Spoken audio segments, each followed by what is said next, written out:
Hello and welcome to this edition of Inside Out.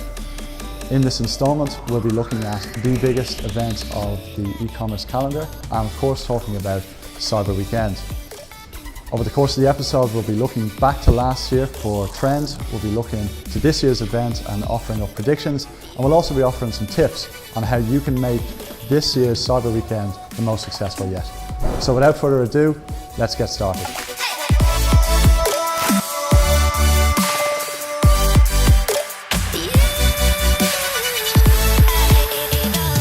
So in terms of trends from our 2016 data, we saw a whole heap of stuff.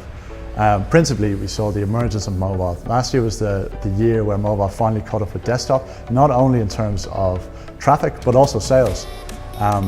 We also saw a stark difference between shoppers in London and the rest of the UK, which we found quite interesting.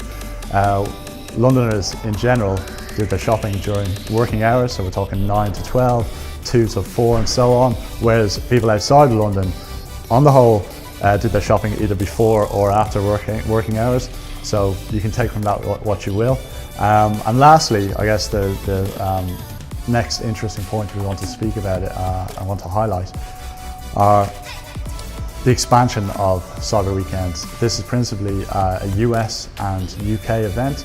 However, last year we saw it spread into APAC, we saw it spread into Latin America and the rest of Europe. So for this year, for 2017, that's something that we're really interested in keeping an eye on.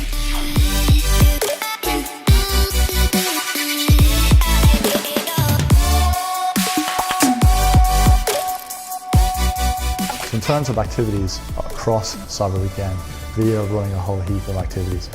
First up on the day, we'll be running real-time insights from a range of our major markets around the world to track things like programmatic data, on-site engagement data, and also our just general consumer behaviour, upticks in sales, traffic, device breakdown, a whole host of stuff that we know will be of use to our clients, the press, and also ourselves to make our campaigns run a lot better.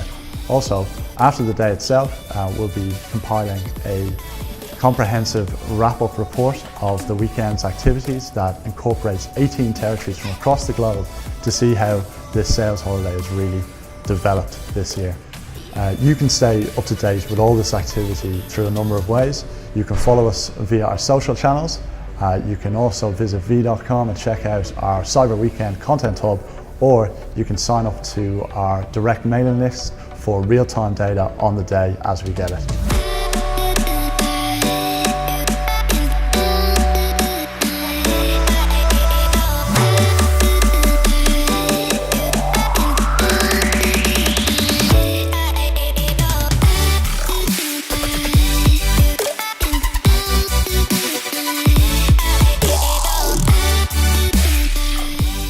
Bilbao Tech Week is a concept that we import from London. We collaborated a couple of years ago in the London Tech Week, and when we opened our office here in Bilbao, we realized that there is not an event like this, and because of that we decided to create this event, and this is the second year that we are executing the event. I think because Bilbao is actually a city that is growing from a technology perspective, so I think there is a lot of interest here, a lot of very well prepared people.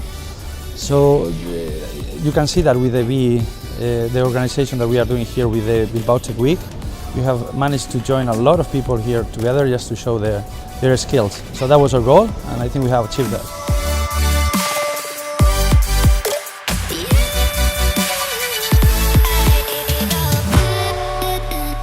At the moment we have the collaboration of 4 different institutions. The Bilbao City Council is helping us. Also we have great collaboration from the Biscay regional government, and also we have very good support from the Basque government. In the same time, there are other institutions like BEAS or Esprit that they are collaborating in this event as well.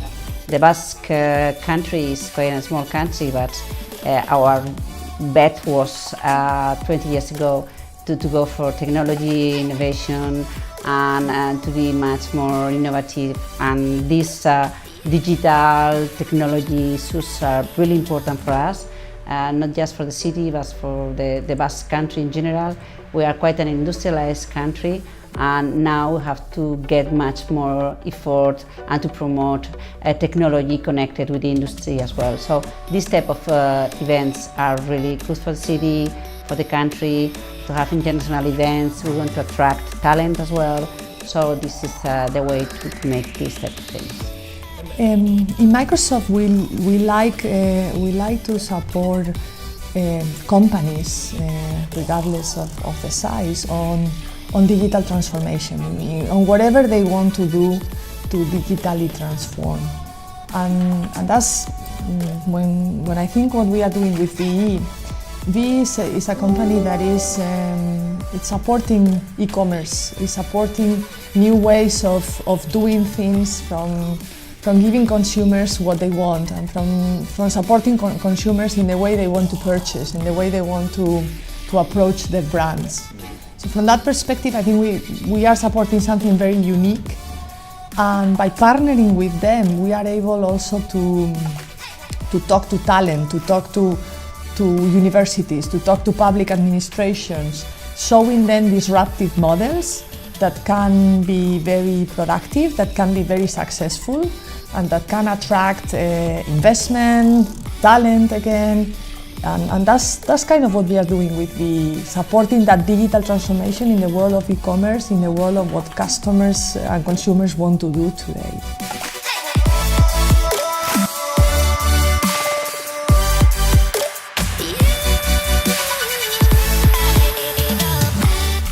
The way I see it is like, at the end of the day, knowledge is something that you have to share if you want to grow and create wealth, right?